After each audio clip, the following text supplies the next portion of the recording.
Good afternoon, ladies and gentlemen, and namaste from India to my friends from the foreign countries. I'm Major General Pradeep Goswami, Deputy Director and Head UNCL, United Service Institution of India.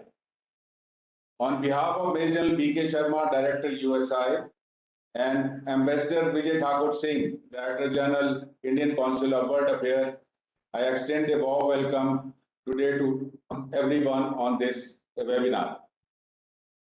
In fact, we are conducting series of UN-themed webinars since last year in collaboration with ICWA. And today is the sixth and concluding one on the UN peace operation, challenges of mission leadership in delivering the mandate. When it comes to UN mission leadership, only good is not good enough, because there are a number of tangible and intangible factors which affect mission leadership. We'll be addressing all these issues and the role and challenges of UN leadership in peace operation. On conclusion of each webinar, all the talks by the various eminent speakers are being compiled, edited, and then printed as a monograph, so that we share the rich experience of speakers with larger audience and cross-fertilization of ideas. We have already published 4 monographs, and glad to inform that the monograph of our last webinar, that is UN Peace Operations, Women, Peace and Security, is in the process of publication. My deep gratitude to Jack Christoffel, currently the Deputy Head of Mission and Director of Political and Civil Affairs at Mission in Lebanon, Jan Nambiar, our first Post Commander and Head of Mission at Yugoslavia, Jan Leader, who has a long tale of association with the UN. Firstly, he was the Chief of Staff at Mozambique, Post Commander at Sudan, followed by as a Deputy SRSG Sudan. Jan Chandra Prakash, our former Post Commander at Mission in Congo, and General Tenekar, former military observer in Angola, Chief Operations Officer in Sudan, and the Post Commander at Sudan, which few months back he relinquished that appointment and is moved back to India. They all have, I'm grateful to every one of them for accepting my request to share their rich experience and deep insight on challenges of mission leadership. We are also fortunate to have a galaxy of the UN professionals and practitioners from the various countries today participating and attending this event. Few words about the 2 institutions, that is USI and ICWA. USI is an autonomous body established 1870 and the oldest think tank in India. USI has played a stellar role in furtherance of India's UN peacekeeping endeavors. USI is founding member of Challenges Forum, collaborates with the NUPI, EPON and CIPRI, and now with the ICWA on various UN-related projects. Indian Council of World Affairs, established in 1943, is premium think tank of Ministry of External Affairs, Government of India. Before I invite Major General B.K. Sharma, Director USI, for the opening remark, a brief introduction. General Sharma is the Director of the USI of India, which was established in, as I said, 1870. He has generated prestigious appointments in India and abroad. That includes command of a division, mountain division on the Chinese border, senior faculty member of National Defense College, New Delhi. He represented his country as a UN military observer in Central Asia and has been India's defense attaché in Central Asia. He specializes in strategic net assessment methodology and scenario building and strategic gaming. Over to you, sir, for the opening remarks.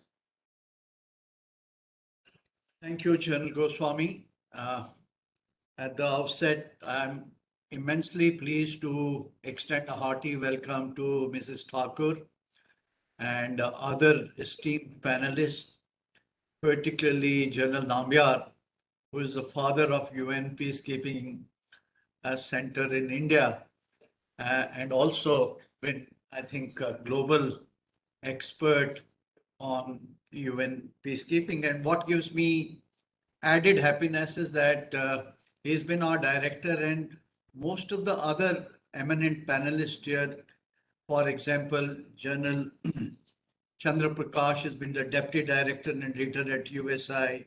Similarly, General Leda is a life member, and so is General Wadlai, who has been a senior research fellow, and presently he's a distinguished fellow at the USI.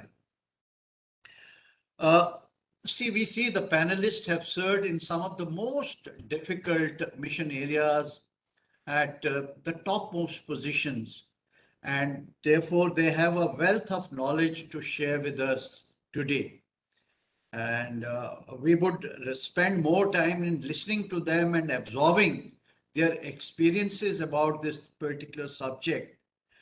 But just to make a customary introductory remark, I would say that the UN missions today have become very multidimensional, with all elements such as political, the Adams Service, aid agencies, human rights organizations, and agencies which are dealing with child and women protection, all are enmeshed together.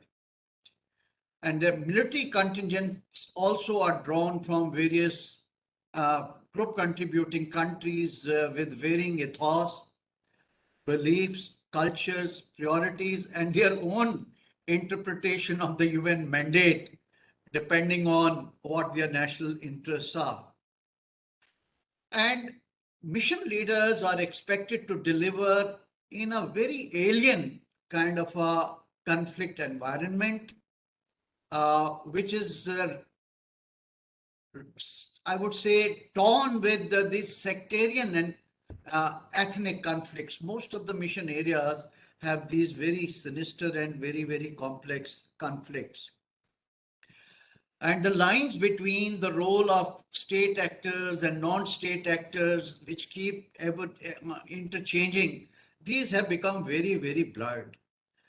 Now, this entire environment is characterized by volatility, uncertainty, complexity, and ambiguity. And we see that often unforeseen eventualities erupt, and conflict scenarios demand a very robust and flexible responses and more resources which are not always available. And these are also not invariably spelled out in the mandates. Therefore, how do you deal with such a situation?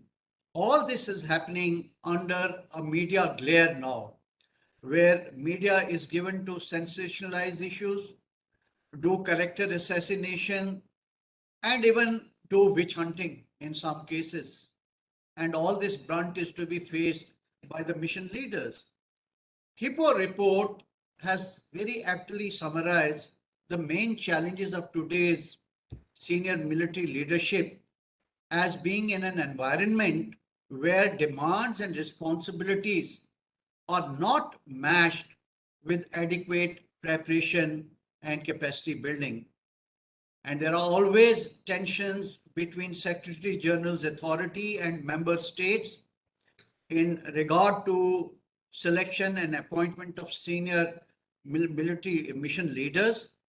There are other areas such as lack of consistent application of existing merit-based selection process, the challenge of finding candidates with both political and military skills or managerial skills.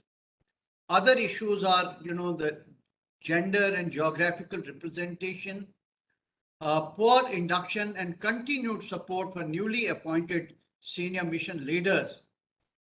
And once these leaders have been inducted there, if there is weak performance, there is no robust system of performance management and accountability. And another area that has been identified is failure to grow capacity of those with weak leadership potential. You cannot learn on the job. It's very difficult once you're in the quagmire of a situation. You cannot start, doing on the job kind of a training. Therefore, our focus today is how do we sort of select, groom, train, ensure high performance and fix accountability of these mission leaders.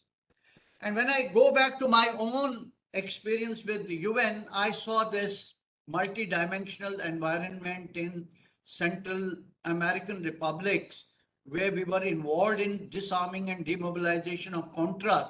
And our mission area actually encompassed all the 5 states because some of these Contras were being supported from the bases of other countries. And there was a major power that was involved in supporting Nicaragua vis-a-vis Sandinistas. So I have seen it from a very close quarter, this complexity. Likewise, if we fast forward and suppose tomorrow a mission is to be deployed in Afghanistan, which is facing unprecedented humanitarian crisis, then look at the complexity of deployment there. Therefore, it is high time that we start drawing lessons from some of these very complex missions based on the experience of our mission leaders there and try and factor them in our entire process of selection, grooming, and accountability of mission leaders. It is not that, the next guy who may have been actually a good field commander and he has earned his good confidential reports, he need not necessarily be a good mission leader. You have to have a very profound sense of geopolitics, strategic security, environment, the cultural map of those countries, and other sort of international treaties and things like that. So I think there is a requirement to look at these grooming of leadership from a more close quarters so that we can take steps to see that you're able to produce and deploy effective mission leaders in some of these complex missions. So with these words, I now hand over back to General Goswami for taking the proceedings further. Thank you very much, sir, for your opening remarks. Now, to discuss today's theme, we have past and present UN mission leaders, not only from India, even from abroad, who are practitioners and have a high in-depth knowledge of UN peace operations and have written extensively on the leadership aspect. Of all the 5 speakers, their opinion may vary. But I believe that at the end of the discussion, our takeaways will help us a better clarity on the subject. Therefore, to begin the proceeding, we have someone who has been the head of a UN mission at Congo from 2010 to 2013. Let me introduce Lieutenant Chandra Prakash, our moderator for today. Lieutenant Chandra Prakash is a veteran of Indian Army and has had a number of important assignments in military command and staff appointment at various levels, both in India and abroad.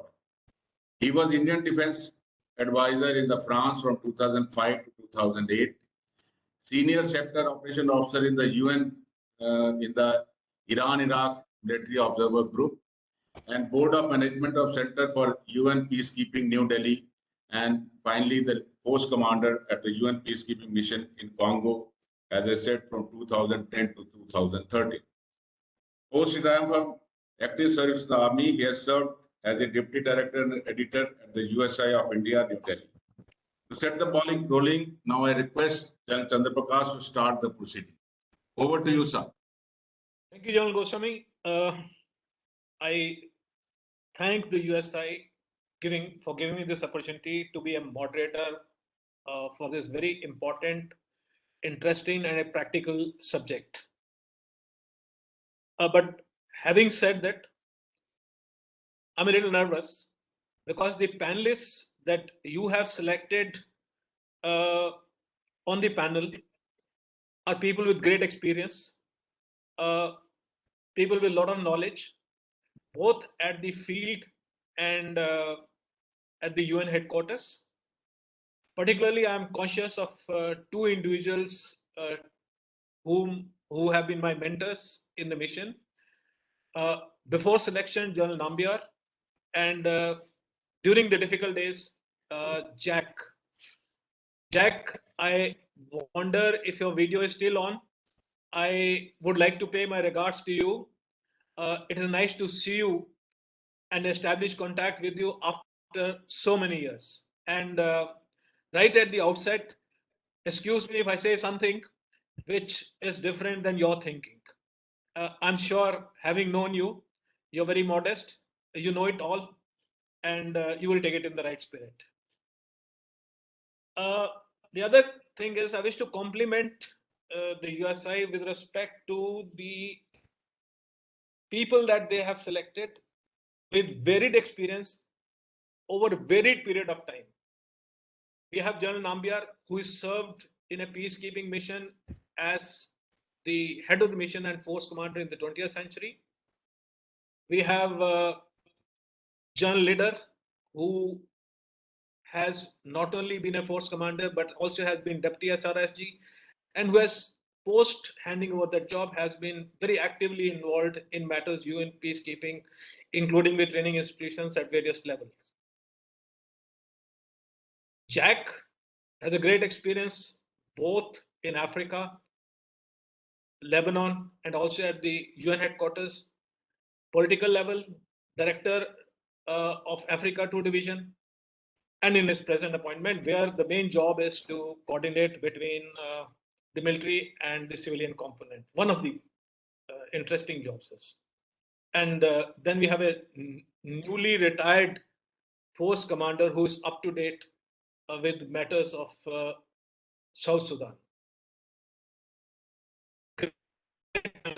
And as a moderator, extend a very warm welcome to all of you. I'm sure all the participants would have read the concept note. I'm not going to repeat it, but I'm going to highlight certain important aspects of the discussion which will guide of the concept note and the subject, which will help us to guide the discussions for the day. First is the core functions and objectives of contemporary peacekeeping. There are three functions as laid down in the capstone doctrine. First is to create a secure and a stable environment while strengthening the state's ability to provide security with full respect for rule of law and human rights. Secondly, is facilitate the political process by promoting dialogue and reconciliation and supporting establishment of a legitimate and effective institutions of governance. Last but not the least, rather I would say the third, provide a framework for ensuring that all UN and other international actors pursue their activities at the country level in coherent and coordinated manner. Now, these being the objectives of contemporary UN peacekeeping, the mission leaders are required to meaningfully contribute to these three core objectives. While there is a primacy of politics, which is very evident from these objectives, the leaders in the UN must be understood much differ from the leader, or leadership in the UN is much different than leadership in general. The UN leaders are selected based on certain defined characteristics for UN leadership. It is interesting to repeat these here because they are the strength and challenges for a UN mission leader. Firstly is they are expected to be norm-based. The UN leaders are grounded in UN norms, standards, beginning with the UN Charter. Number two, they have to be principled, defend the norms, standards, and their application without discrimination, fear, and favor. Number three, they have to be inclusive. They have to embrace diversities, practice cultural and gender sensitivity. Fourth, they have to be accountable, both mutually within the UN system to the beneficiaries and also to the greater public at large, the civilian population. They have to have a multi-dimensional understanding. That means they have to be integrated, engaged across pillars and functions. They have to be transformational. That means they have to bring about a positive change in the sphere that they are meant to be. Seventh, they have to be collaborative, both within and beyond the UN systems. It's easy said and done. Then last, but the most important is, it is self-applied. That means UN personnel are expected to behave in accordance with the UN principles and values.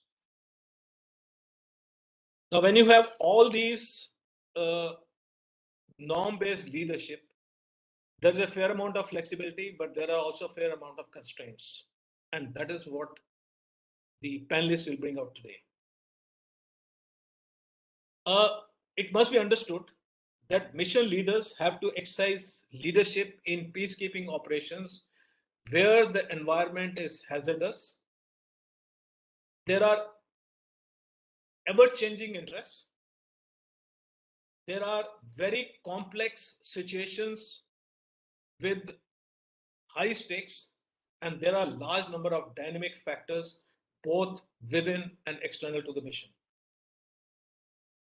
Contemporary UN peacekeeping operations being a complex endeavor, the UN system has to select imaginative, dedicated leaders who are grounded in integrity, competence, but yet they fail to deliver.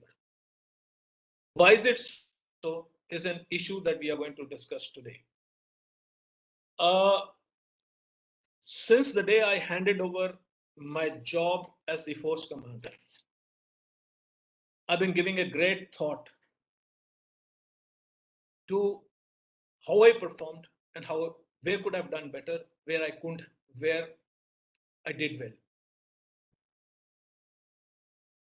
I must say that as a mission leader, while in service, it is proud to be a mission leader. But you're all open to criticism if things go wrong. I had the experience of 23 entering Goma. There are many challenges. I am not going to dwell on it right now. We'll talk about it as the discussions proceed.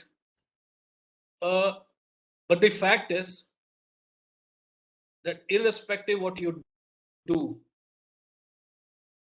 good, it may not be noticed. But if there is something which goes wrong, the media catches it on, and if you lack strategic communications, then only God can help. But notwithstanding all that, the center of gravity of any UN mission leader is the population.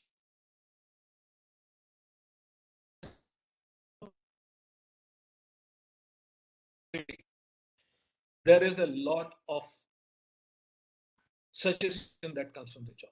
I will here and now hand over the stage to the next speaker, General Nambiar. And if something has been missed out in introduction by General Goswami, I would like to add some more of it. General Nambiar,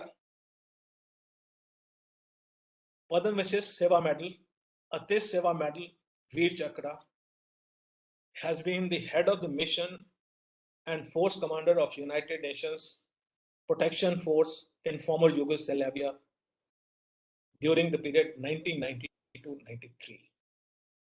He has participated in two Indo-Pak wars, that is 1965 and 1971. That is where he earned his bravery record. He has served with distinction both in India and abroad.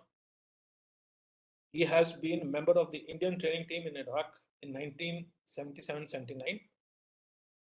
He has been advisor to the government of Sri Lanka for their peace process from 2002 to 2003.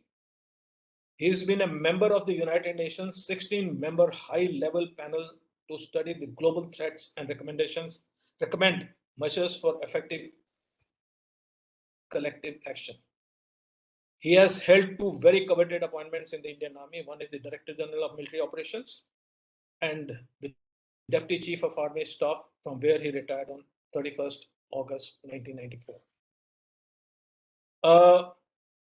Something which he has earned and is not given to many military leaders, especially in India, is Padma Bhushan by the President of India in 2009 for his contribution to the national security affairs. I think I'll end here and leave the stage to General Nambiar to please continue. Over to you, sir.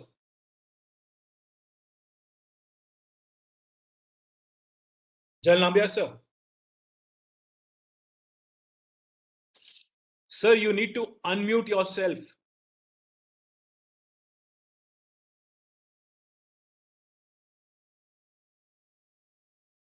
Can't hear you, sir. Yeah, now I suppose you can. Yes, sir. Now I can hear. Yeah, okay. Thank you very much, Chandra. Well, ladies and gentlemen, good afternoon.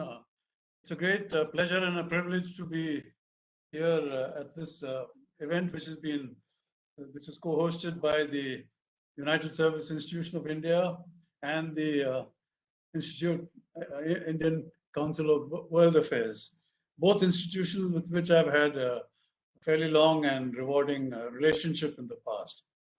Now, as has been mentioned, I intend to share a few of my experiences as the head of the UN peacekeeping mission in the former Yugoslavia, insofar as the subject of this webinar is concerned. And let me start by saying a few words about the components of the mission that I had the honor and privilege of heading, and the composition of the senior mission leadership, which I think has a bearing on the subject that we are discussing today. But what has to be remembered was that it was possibly the largest UN peacekeeping mission undertaken at that time by the United Nations and in Europe, with all the media focus that was centered in that part of the world. And for those of you who are not aware, I think it's important to mention that I started that mission with a little over 14,000 personnel on my roles. And in the 1 year, exactly 1 year that I was at the head of that mission, when I left the mission, it was over 28,000 strong. Now, there are certain important aspects insofar as the components of the mission are concerned, which are quite unique to that, but have their lessons as it were. It was, I think, probably the only mission then and probably even since where 4 of the 5 permanent members of the Security Council had contributed personnel. I had a very strong French contribution. In fact, as it happened, there were 2 infantry battalions and a logistic battalion contributed by the French. There was a Russian contingent of an infantry battalion strength, plus staff officers and others. The British started off with a small medical detachment, which they pulled out later. And when the deployment for Bosnia-Herzegovina took place, they contributed a battalion-sized contingent. And finally, the United States of America contributed a field hospital that was located at Zagreb about 6 months into the mission. So, and of course, they also provided some staff officers at my headquarters and at subordinate headquarters. So it is quite unique in the sense that 4 of the 5 permanent members of the Security Council had participation in this mission. Then, of course, there were regimental battalion-sized contingents from other countries of the developed world, like Belgium, Canada. Canada had, in fact, 2 battalions and an engineer battalion, a very sizable force contributed. Denmark, Finland, Sweden, Norway, Spain. So that was the sort of, most of the countries of Europe. Then, of course, of particular significance at that time was that the erstwhile Warsaw Pact countries like Czechoslovakia, which still was Czechoslovakia at that time. In fact, ironically, while into the mission, that country separated into two, the Czech Republic and Slovakia, very peacefully. And the battalion, which remained under my command as a composite force initially. Then I also had contingents from Poland and later on from the Ukraine, which is very much in the news today. From the developing world, we had contingents from Argentina, Jordan, Kenya, Nepal, Nigeria, and so on. A whole lot of staff officers, military observers, police personnel from many, many more countries. As it happened, I had uniformed personnel from about 34 countries of the world under my command, and civilian staff from many more. So an absolutely unique experience, which is why when I look back to that assignment, it is with great satisfaction and fulfillment. Then, of course, I was at that time, when I was deputed for that mission, I was the Director General of Military Operations. Deputed at literally 7 days' notice to report at UN headquarters at New York on the 2nd of March, 1992. And I mentioned this because as soon as I went there, everything was in a big hurry. I had my meetings with Boutros Ghali, the Secretary General, who warned me that the mission would be tough, an understatement actually, and demanding, as he said. But that I could depend on him for full and unqualified support, which, as it turned out, was right through my mission, I was fortunate to receive. The Undersecretary General was a guy named Marek Goulding from the United Kingdom. The Assistant Secretary General in the Peacekeeping Department was Kofi Annan, who took over from Marek Goulding in February 1993, shortly before I left. And my good friend Shashi Tharoor was, I think, executive assistant or something to Marek Goulding, the Undersecretary General, in some P5 post or something. And I mentioned these people because of them, I had full support in the conduct of that mission. And the importance of this is in context of the fact that if the force commander, the head of the mission, can receive this sort of support, half his job is done. It's very easy. Now, I recall my first contact with my senior colleagues at, who had all gathered together at New York at a briefing on the 4th of March, I think, in one of the rooms in the UN headquarters. My deputy force commander was a Frenchman, Philippe Morion. Director of Civil Affairs was an Irishman, Cedric Thornbury. Chief of Staff was a Brigadier General from Canada, Louis Mackenzie. Chief Military Observer was a chap named Bob Wilson from Australia. Chief Operations Officer was Colonel Sven Harders from Denmark. I had a Chief Administrative Officer from the United States. And the sector commanders at brigadier level were from Argentina, Kenya, Nigeria, and Russia. Russians, of course, they don't have a brigadier, so they had a senior colonel. And I had a police commissioner from Norway. Now, that was my my sort of core group, the senior mission leadership, all proven professionals and great guys in their own right. At this very first meeting, I could see when I took over and was addressing them, that they were all, I could sense that they were all trying to assess me, to determine whether this guy who's been placed in command would be able to exercise command over them. And I think I say with great satisfaction, to their eternal credit, that within a couple of weeks into the mission, when I was able to show to them that I was as competent, if not more so than any of them, my leadership skills, handling of the local leadership of the parties to the conflict, command of the language, or mission language, English, handling of the media, and the rapport that I was able to establish with the subordinate staff and personnel of the headquarters and the units, I think there was no hesitation on their part in the cooperation they extended to me. And I think it's a great credit to them. And I found that absolutely satisfying, because it was totally unreserved, without exception. And that was one of the most gratifying features of that 1 year experience I had with them. So the basic lesson I want to bring out is that you have managed to get these guys all on your side, and that is what will see you through. Now, insofar as the dealing with the local leadership, not only the local leadership, I think also in terms of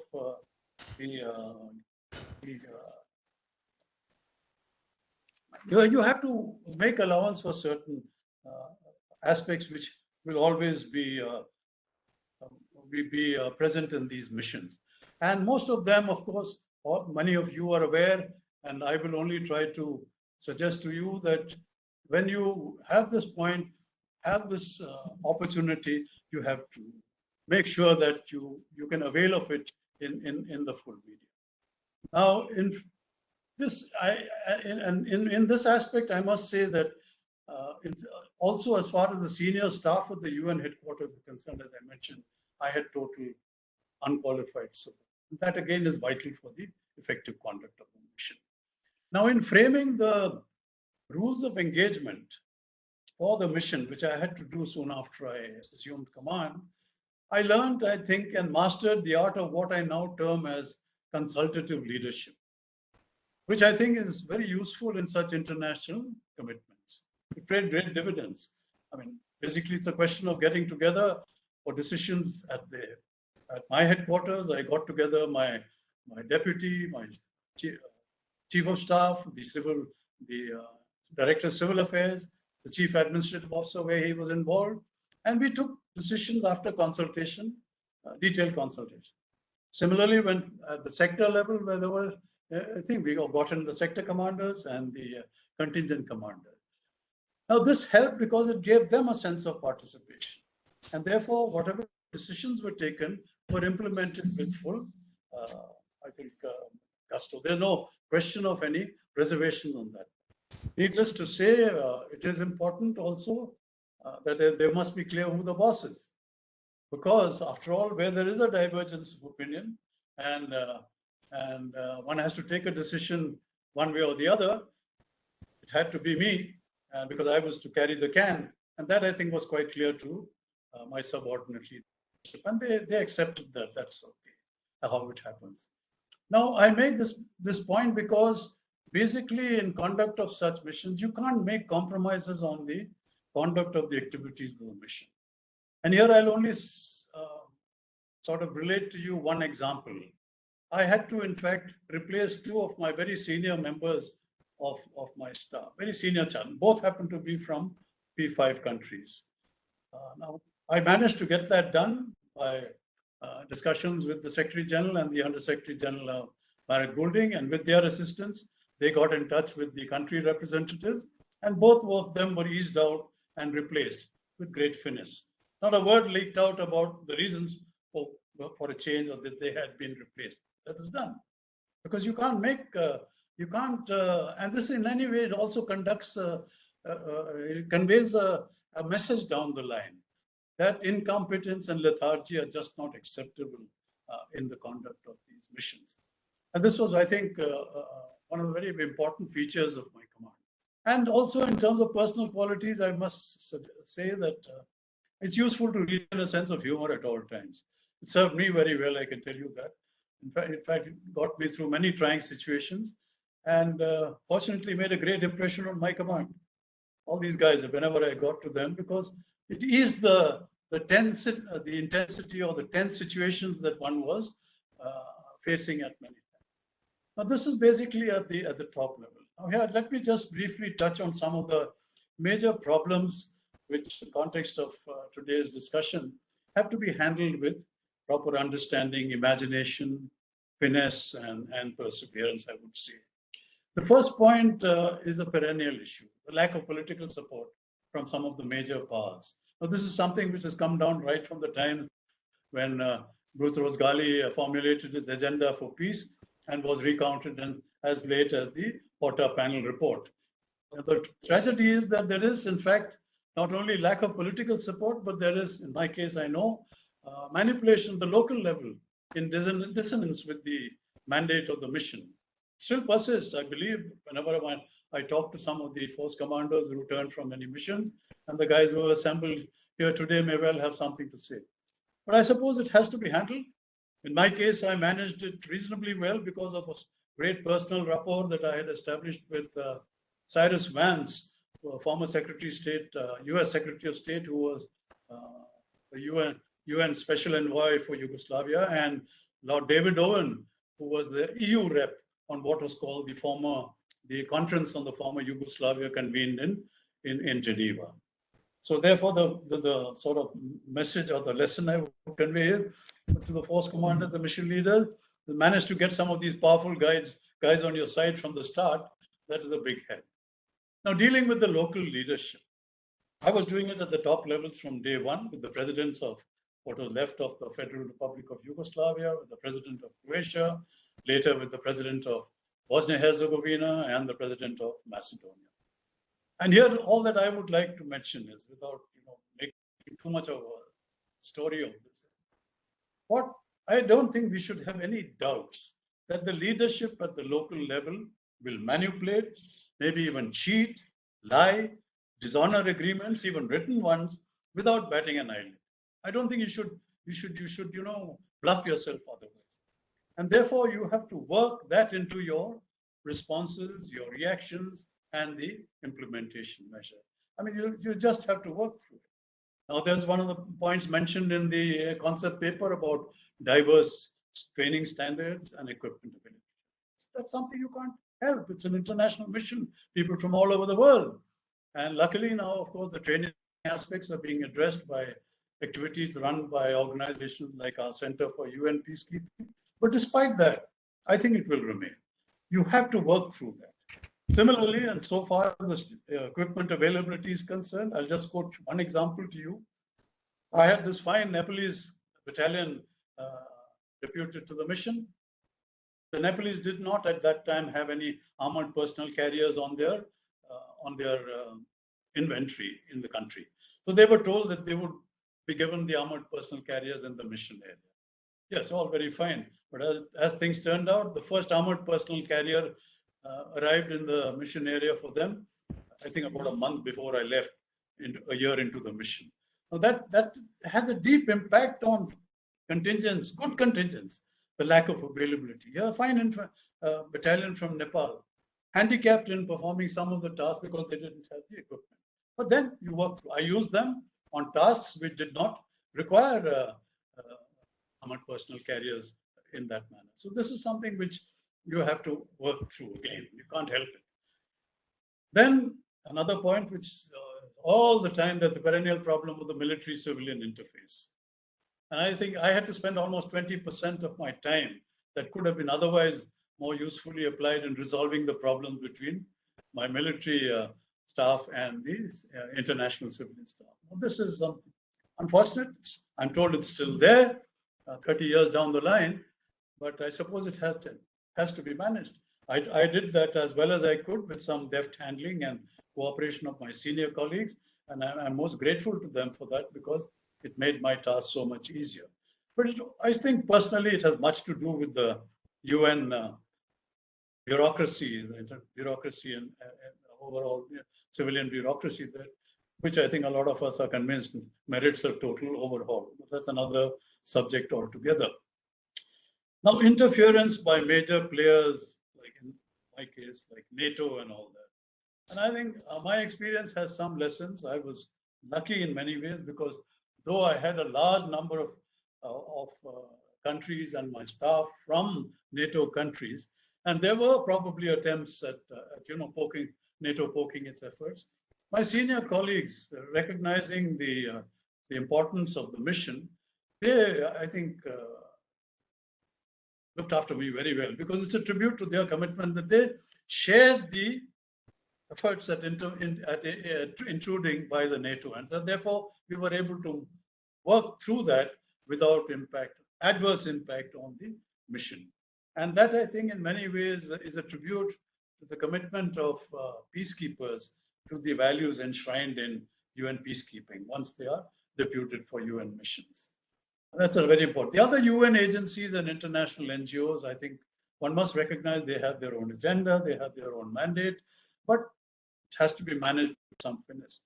And here again, my own experience with Madame Sadako Ogata, who was then the head of the United Nations High Commissioner, who was the United Nations High Commissioner for it. Absolutely super. I established a terrific relationship with her, and that trickled down the line, made things so much easier. Similarly, with the International Committee of the Red Cross, I had the thing. I had a sort of a problem with the Médecins Sans Frontières because there was a very senior French minister in charge of it, and he would try and rope in my deputy, Philippe Morion, to his great embarrassment. But he somehow or the other managed that without allowing it to impact on the mission.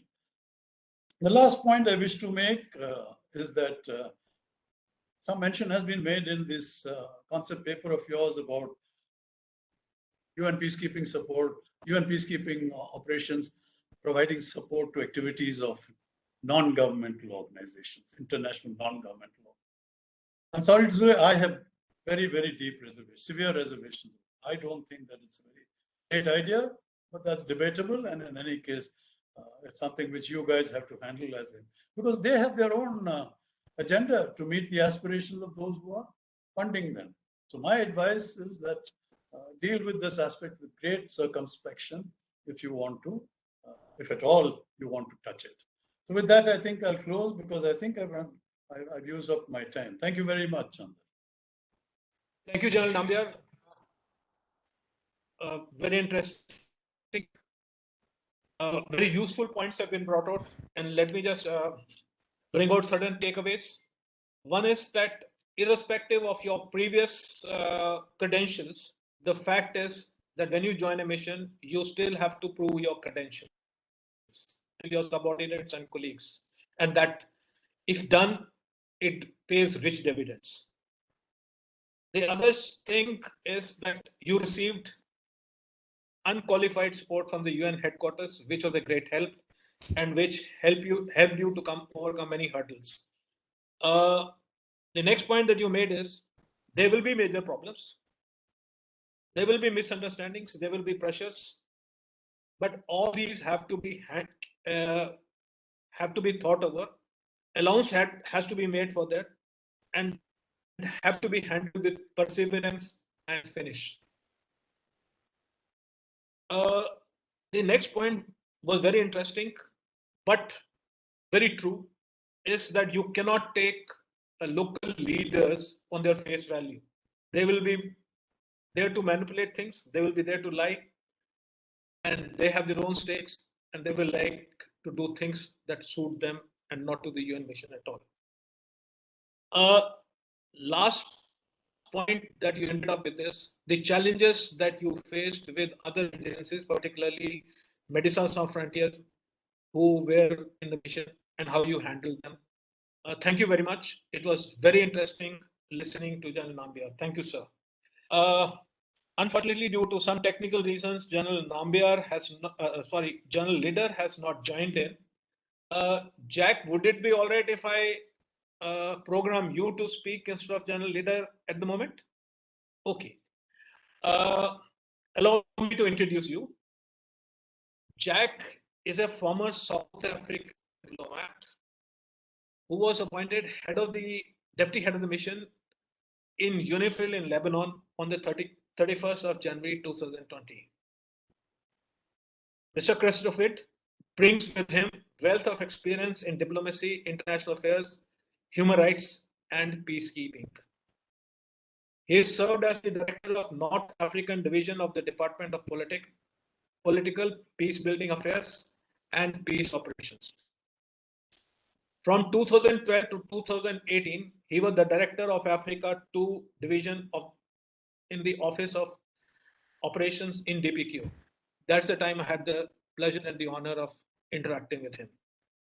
He served as a team leader in Sudan in 2010 and also team leader for the Great Lakes region team in 2011. He has extensive field experience as Chief of Staff of the Office of Special Coordinator for Lebanon. He has been a director of Joint Mediation Support Team in Darfur. Over to you, Jack.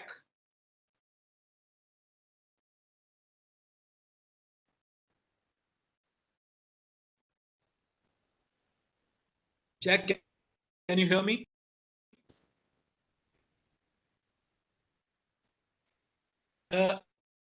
Jack, you need to unmute. You need to unmute, Jack. Can't hear. Okay, sorry about that. Sorry about that. Maybe just before I start, let me apologize. I'm having some internet problems and I might need to switch off my video at times. Please forgive me. But thank you very, very much for this invitation. I'm truly honored by the United Service Institution of India to be invited, let alone to join this distinguished panel, but to join my former colleagues and friends, Generals Lida and Prakash. It's really a pleasure to see both of you. Listening to General Nambiar, it's hard to imagine that he was talking about leading a mission 30 years ago when so many of the problems continue to obtain today. So I'll maybe tease out some of the things that remain the same and maybe some of the things that have improved a bit.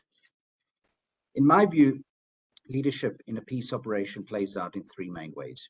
With regards to leading the mission's civilian staff and troops, and in the case of UNIFIL, we have 11,000 personnel. Second, as the head of a UN body within the UN system. And third, towards the outside world, specifically member states and the media. The first aspect alone is a formidable task. The UN has one of the most diverse workforces in the world. Our military personnel deploy for a limited time. Some military contingents come for only 4 months, while others can stay for 12 months. Contingents are drawn from all over the world, with different customs and traditions and speaking many different languages. In UNIFIL alone, we have 46 TCCs, including India, with almost 900 peacekeepers here. Maintaining cohesion and productivity in choppy political and security waters presents unique challenges. UNIFIL is an interesting case among UN peace operations, in part because of its unique leadership structure, a force commander who is also the head of mission. This is a reflection of attempts to overcome the challenges of military-civilian cooperation within the mission. The creation of my position, the civilian substantive deputy head of mission, has sought to bridge the different parts of the mission. In leadership, structure, not only personality, is crucial. The UN strives to strike the right balance to optimize operations. Perhaps we don't always get it right. Since other speakers have covered much of this ground, I will focus on the second and third dimensions of leadership that I mentioned previously, and the importance for mission leaders to maintain relations with the Security Council, member states, headquarters in New York, and the media. Let me start with the Security Council. As field leaders, our role is to oversee the implementation of the mandate received from the Security Council and report on and advocate for the reality on the ground. We must influence and shape the political narrative in the service of the truth, always being impartial and objective and ensuring the mandate is faithfully implemented. With a few exceptions, all peace operations are mandated by the Security Council, and most operations report regularly to it through the Secretary General. Several peace operations report quarterly, while others report less frequently through written reports to the Council and through briefings. These SG reports, as they are called, are carefully drafted by the field missions before being sent to headquarters for review and approval by the Secretary General. An SG report is the most important means for the Secretary General to engage with the Council, and mission leaders spend time and effort shaping these reports. The Security Council can also ask missions to report on a specific incident, especially during moments of crisis. The format of the briefings can be either open or closed consultations. Closed consultations are only for the ears of the Council members and afford mission leaders a more discreet forum to pass sensitive political and security information. In missions led by a force commander who is also the head of mission, such as UNIFIL, the briefer is the Undersecretary General for Peace Operations. In missions led by a special representative, he or she will usually brief the Council themselves.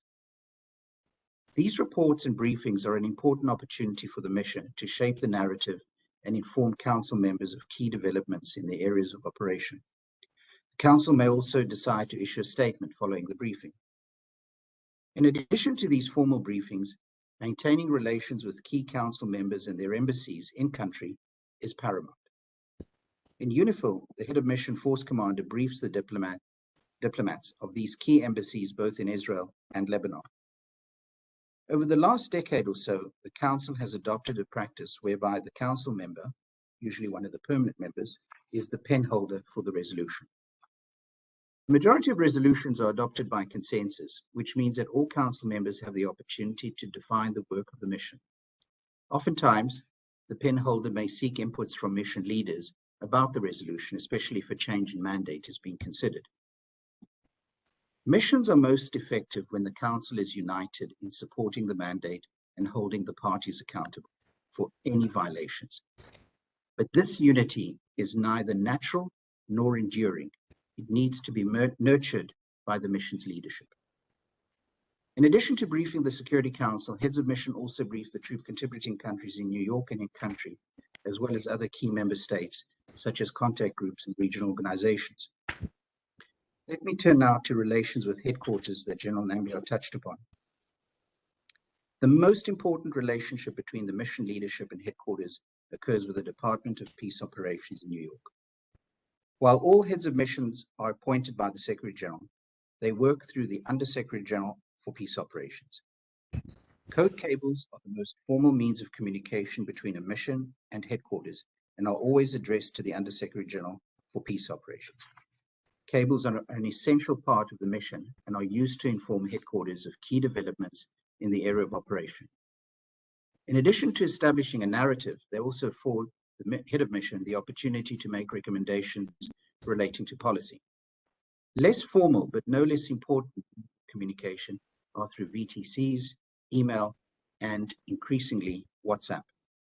There are obvious challenges using these less secure means of communication, but they allow an immediacy and interaction to communications that is not replicated through the more formal code cables.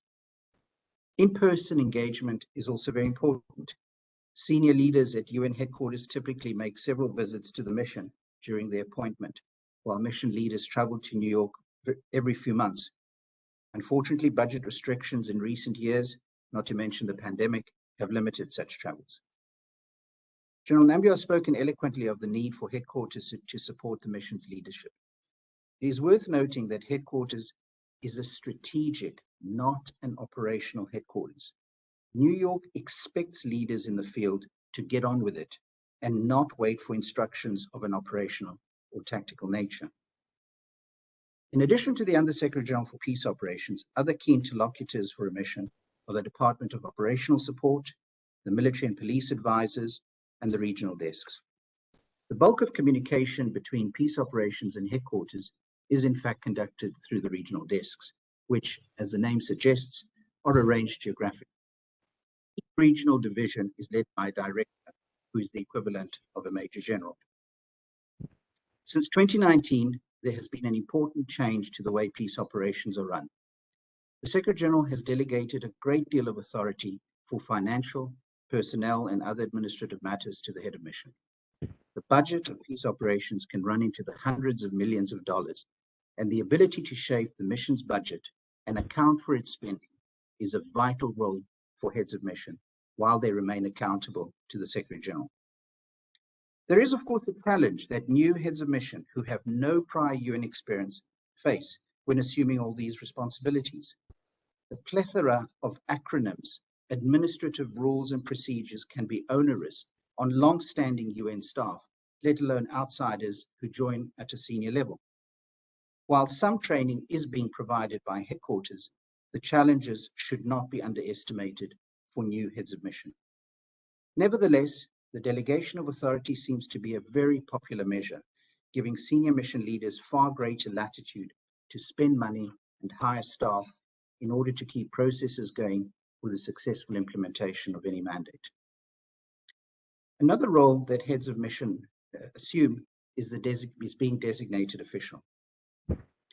Heads of peace operations are designated officials in the country in which they are based.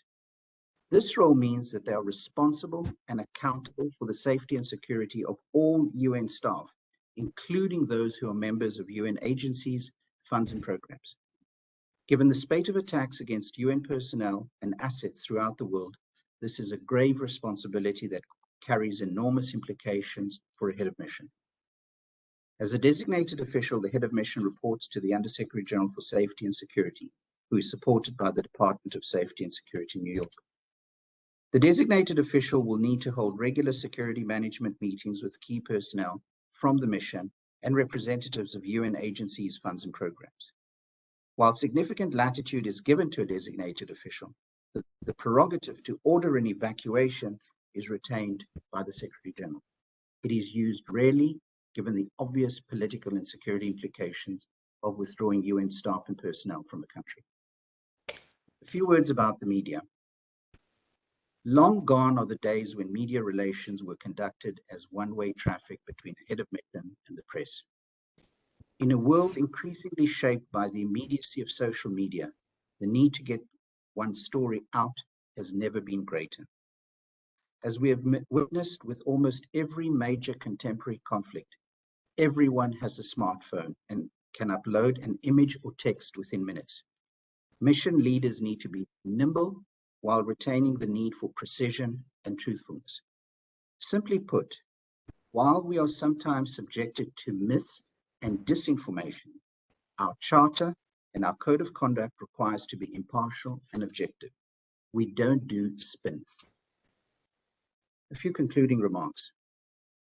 As UN staff in peace operations, our primary role is of service and not leadership in its traditional definition. We receive mandates from the Security Council. We report to UN bodies, through them to member states, and we are accountable to them and the peoples of the world to implement their collective policies and decisions. As mission leaders, our responsibility is not only to guide, supervise, and inspire our civilian and military personnel. Our responsibility is also as defenders of the UN values and principles, the Charter, and our mandates, and in being guarantors for the integrity of peace operation as the eyes and ears of the international community on the ground, advocating for the truth and shaping narratives, opinions, and policies. Thank you very much. Thank you, Jack. Very interesting talk, very useful and very informative. Some very important issues have been highlighted by you. What I've noted are, first and the foremost is how important it is for the Security Council to keep for the head of the mission and the SG/USG to keep the Security Council briefed from time to time, especially during the crisis situation, so that correct decisions are taken.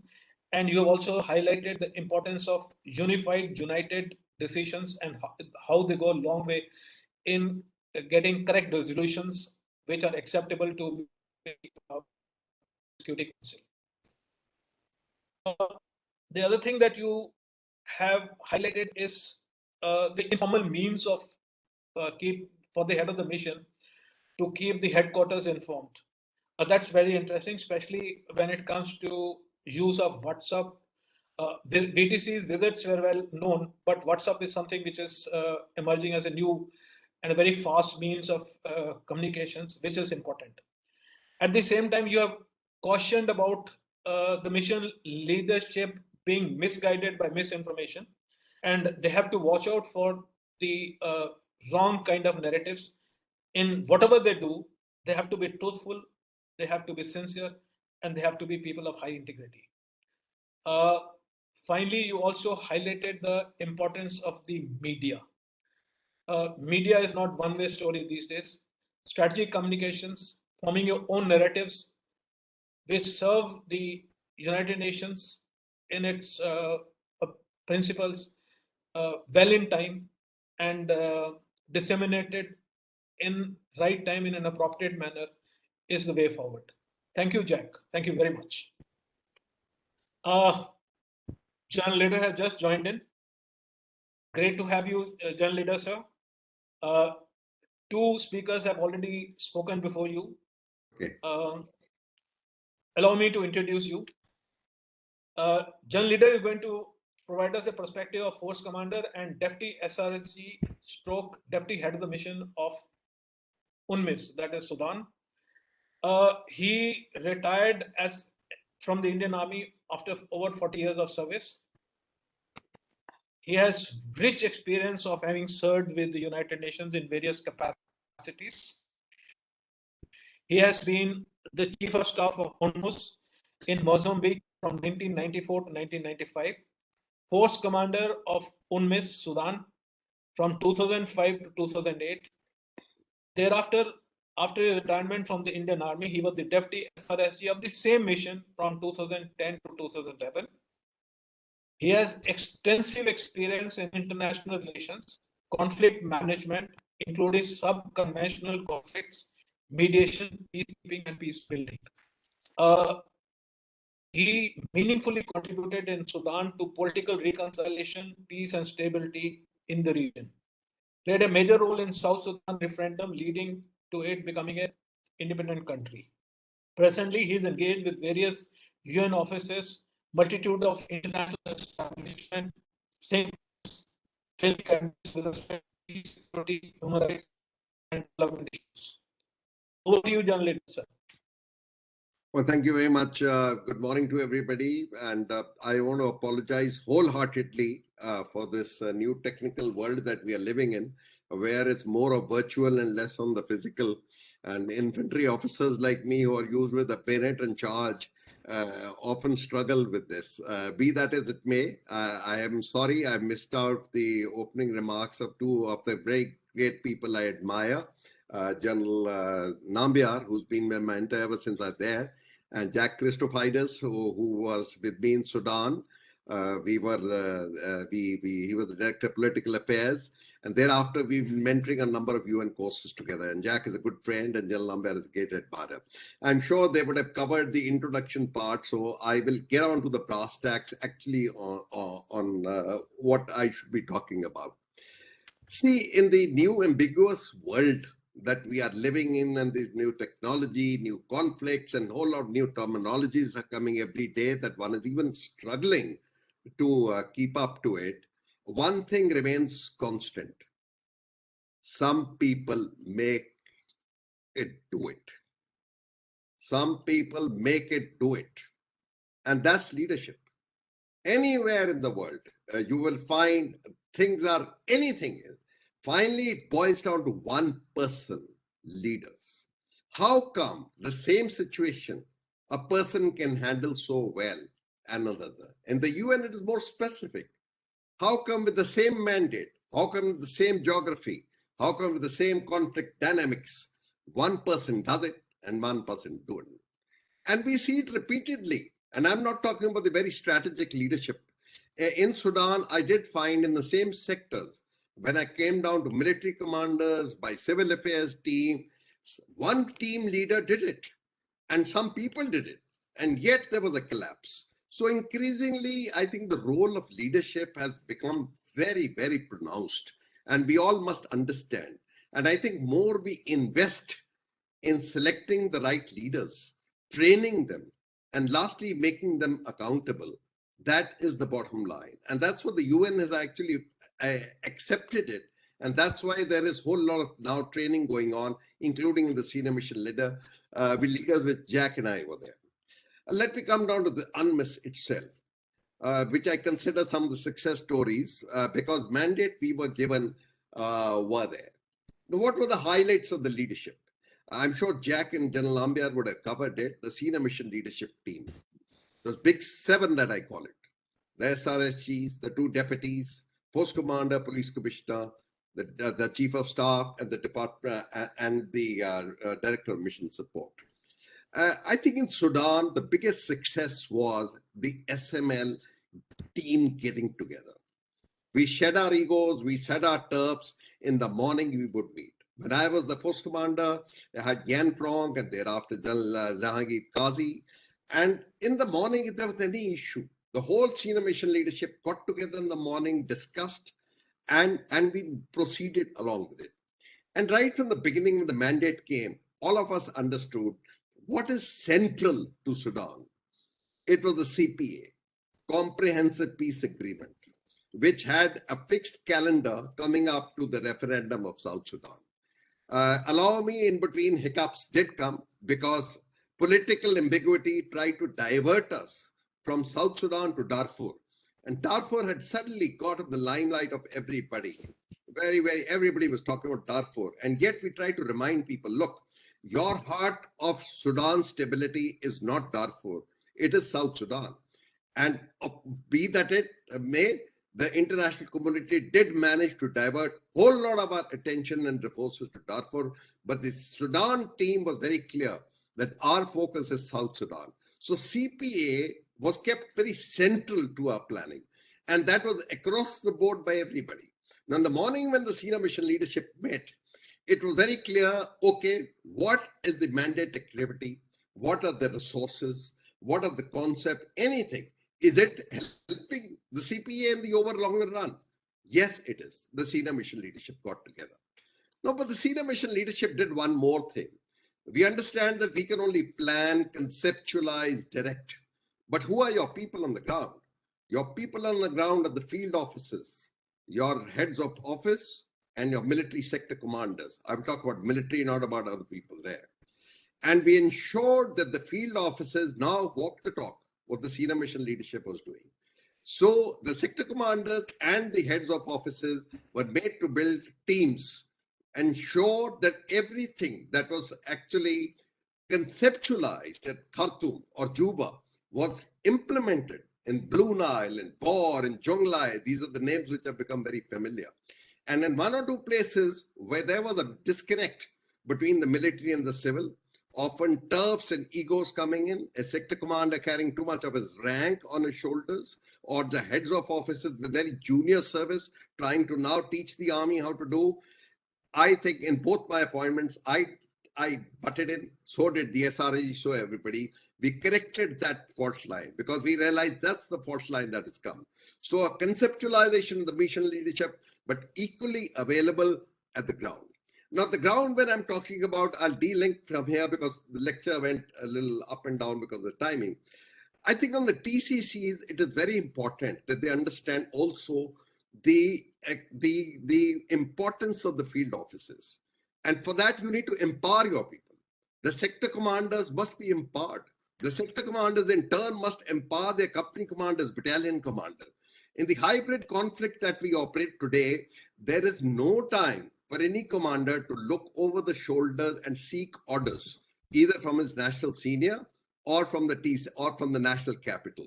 And even when you get into muddy waters, when attrition starts and you start having casualties, it's all the more important that our junior commanders are trained, empowered, and take time-critical decisions with risks. And you've got to back them up when things go wrong to do the job.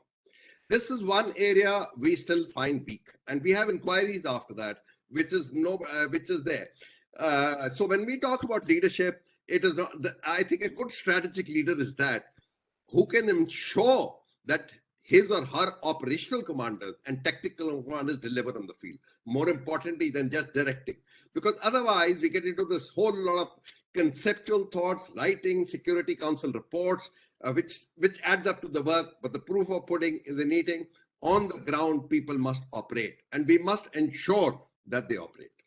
The second conflict main area in Sudan, which came in and which comes in everywhere, is now the division between civil and military and the politico-military convergence. Because especially when casualties start occurring, a mission like Mali or mission like South Sudan, when you have ambushes and you have casualties, a blame game starts off. I think the political environment must understand, and the political people, they understand that when we talk about political primacy implies that yes, everything is political. The goals are political. But within that political goals, there is enough space for the military force to operate, especially when things go wrong. And that delegated military authority must be well understood. I think this is one area in Sudan where very clearly between the military and the civil it was defined. And when we were redeploying our forces from north to south, and especially when a lot of things went wrong, the SRSG had complete confidence, me as the force commander and me the vice versa. We just had empowered everybody, just informed everybody. Nobody even looked back. That was the confidence level built. And I think if we build up that sort of confidence level, things fall into place. As I always say, UN is all about relationship building. You build good relations on the ground, whether it is with the host nation, whether it is with the TCCs, whether it is there, everything gets resolved. These major issues that keep coming up again and again from the military component about their profiling, about their caveats, about gender, about performance accountability, they can all be resolved.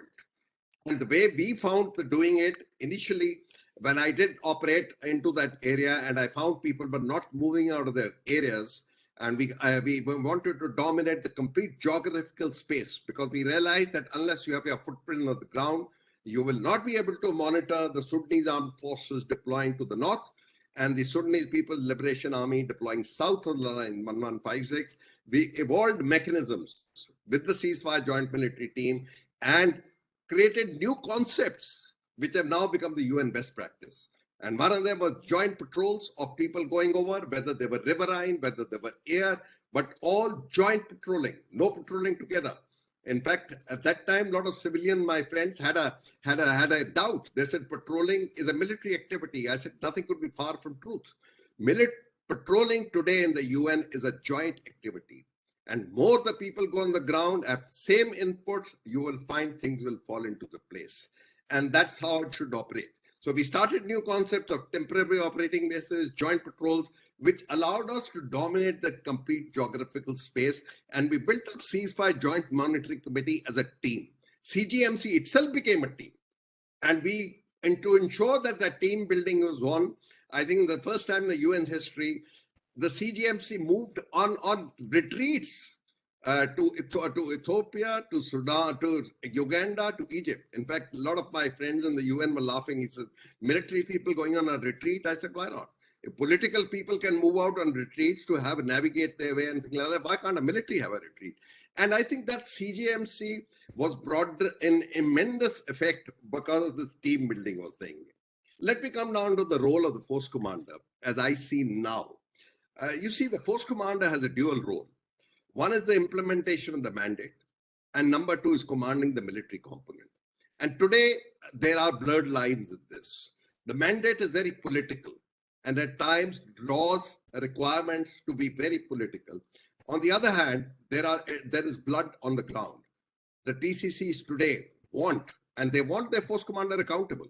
They want to be properly profiled. They want to be properly postured. They want to ensure that the concept of operations on the ground operate properly. And they want to ensure, more importantly, that the military is mainstreamed into the mandate activity. Amongst the various studies that I have done and training I have done, one of the pitfalls I find is that the military is still not getting mainstreamed into the mission. A lot of the fault lies in the military itself, who come for short tenures and conveniently and decide not to stay outside the political spectrum. That's wrong. I tell sector commanders, everybody, you got to seek political information. When you're at that level, because finally your head will be on the chopping block, you must ensure, I want a complete picture today of what is happening in the political, and I want to be in the political picture. Similarly, the military people need to be in the complete humanitarian picture. Unless you know what are the humanitarian plans, unless you know the humanitarian challenges, when suddenly things go wrong, military will not be able to answer it. So I advise all my friends, military people, that please mainstream yourself into the complete mission mandate activity. And we tried to do that in Sudan. There were a few force commanders, sector commanders, very shy of attending some of the conferences. I said, no, that's not the way you've got to do it. Let me come down to TCC's 2-3 points, because troop contributing countries today, a lot of times, have a long list of their things. I think after the action for peacekeeping, a fair amount of effort is being made now to ensure that the troop contributing countries are engaged strategically. And when I say strategically, I believe that the TCCs, a stage should come, they should start owning the mandates. The complete mandate evolution and formulation should be part of the TCCs coming in the loop. But having said that, there are 3 areas I find still, when I'm training with the TCCs now across everywhere, 3 things I find a little weakness. One is inclusivity. There is still a shyness on a lot of our military people to actually share and get into the civil mainstream, get into the UN culture when they operate there. They still want to carry their national flagship, national, which is fine, good enough.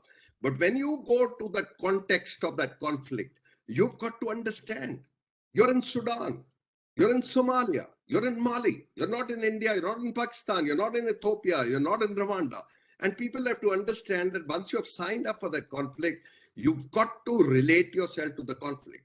And when you relate, it means the host nation, it means the cultural competence, it means operating with the NGOs, it operating with a whole lot of things. And that's one area I become.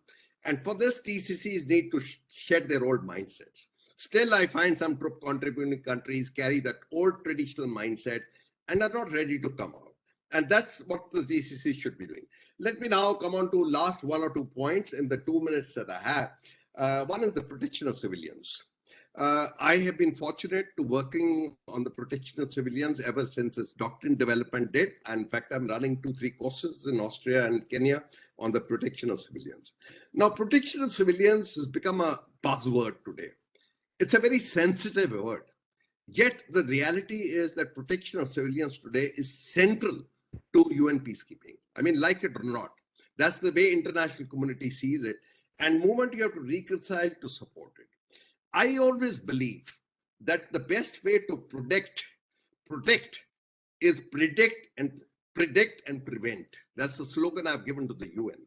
If you can get your information gathering correct, if you can get all your information sharing correct, everybody on the same grade, and the military can posture itself, and I'm presently talking about the physical violence only. If the military can posture itself and proactively deploy it before the things happen, predict and preempt, you should be able to do it. State should come, you don't have to intervene actually robustly beyond, because if you do that. Give examples, I had company commanders, young company commanders with a platoon. And at night, we had got information that there's going to be a massacre, and nothing had happened in the morning. When I asked this company commander and walked across to him, different country altogether, he said, sir, at night I heard this. I put on my APCs, I put on the churning charge, I just churned that area, went away. And I had battalions sitting there with attack helicopters. They just didn't move. And I said, why haven't you moved? No, we are short of resources, we are this and all. It is the will and resolve of the individual. A timely action taken by an individual on sharing of information and protection of civilians. A lot of times I've started seeing it binary. We either see it physical violence or we see this. While POC is a totally comprehensive subject. Military people, I always advise, please integrate yourself with the civil affairs or whoever is the lead team on protection civilians elsewhere. Let me come to the last point today, which is strategic communication. It's an information world today.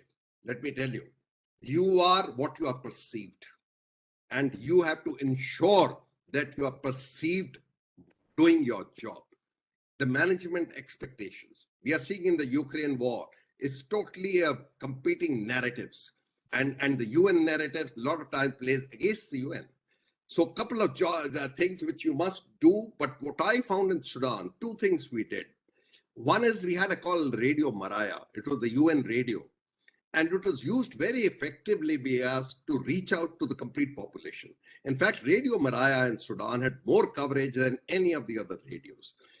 Even the CJMCs, even the military establishments got together, had panel discussions and reached out to the man.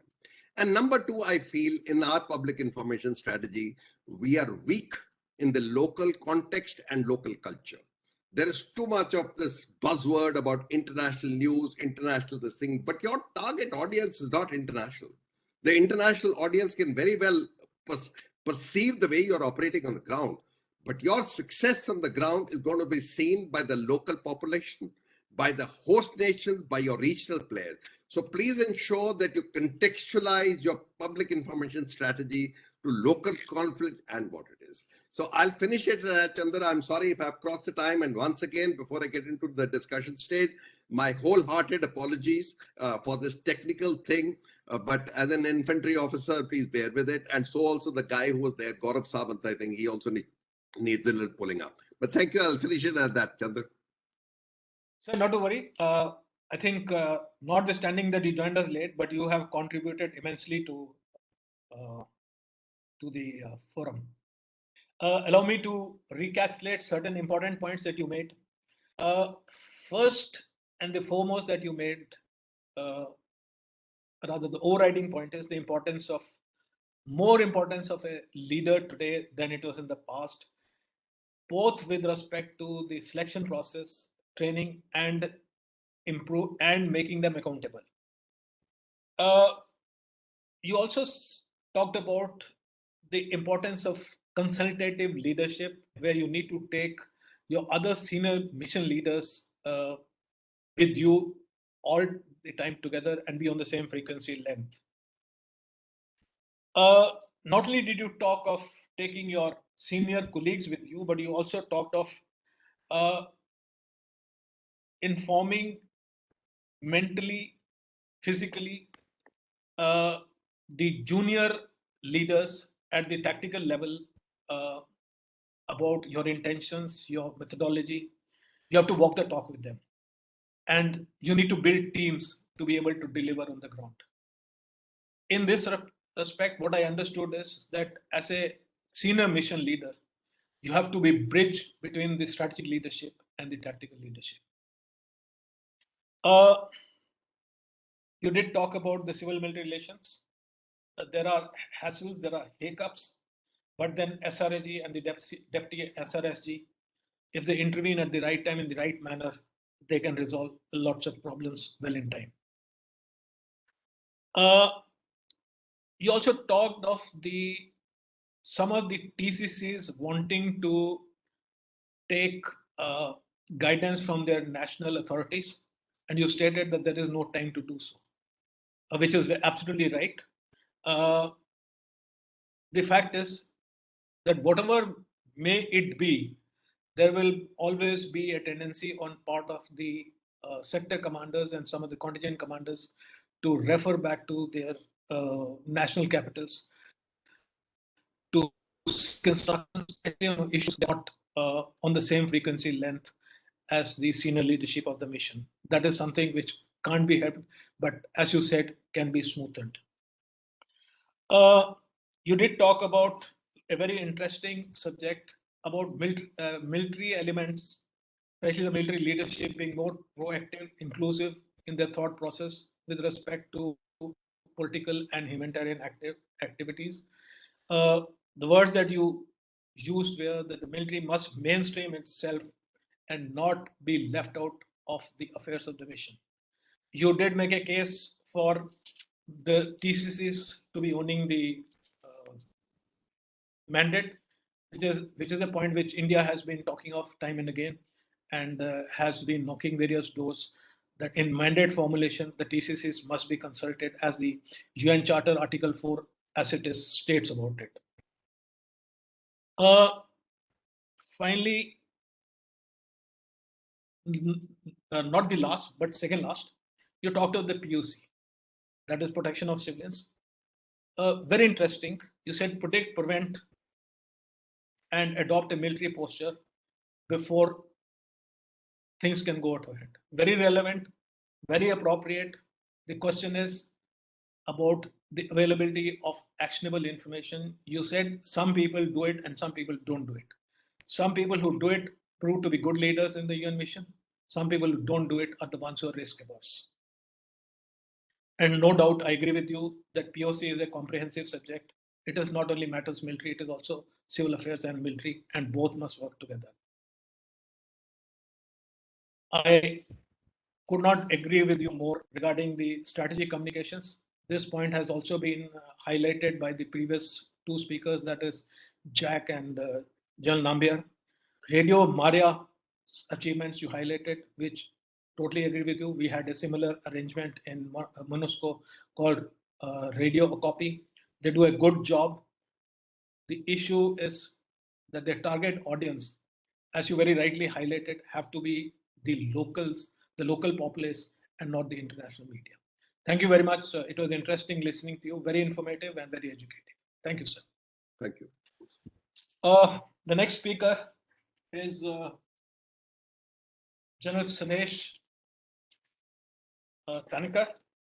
He has recently been the post commander of UNMISS SS. It's a pleasure to have him on the panel. He too has a rich experience in peacekeeping. I had the pleasure of interacting with him when he was the Chief Operations Officer in Sudan, and I was the ADGST. Very clear-headed, got his bearings right, and truly a dedicated peacekeeper who wants to do good to the UN. And I'm sure he would have done a marvelous job in UNMISS. Over to you, General Tankar. Thank you, USI. Thank you, General Prakash, for giving me this opportunity to convey my thoughts in a short span of 10 minutes. I'm conscious that I speak after some very distinguished generals of our army who've done fantastic work, not only in the army, but in the UN, and also for the fact that Ambassador Vijay Thakur Singh is also listening. We are covering a vast span of period, 30 years, in which we had General Nambiar who commanded the force, and now I've just finished commanding a very challenging force in a very challenging mission in South Sudan. Let me start by saying that UN peacekeeping has continued to evolve with time. It is not what it was 30 years ago, but although a large aspects could be considered as similar, and UN has learned from past experiences, it has incorporated lessons, it has focused on training, and most importantly, it has demanded performance and accountability from peacekeepers, as General Leader had brought out. I could say that after the two setbacks that we had in South Sudan, the SRSGs had to go, and in one instance, the force commander had to unceremoniously had to leave his appointment. Now, peacekeeping is a collective responsibility, not just of the UN headquarters or not just of the peacekeeping mission as such. It is of the United Nations as a whole that includes the international community at large, the host nation one, the troop and police contributing countries, the regional and sub-regional organizations.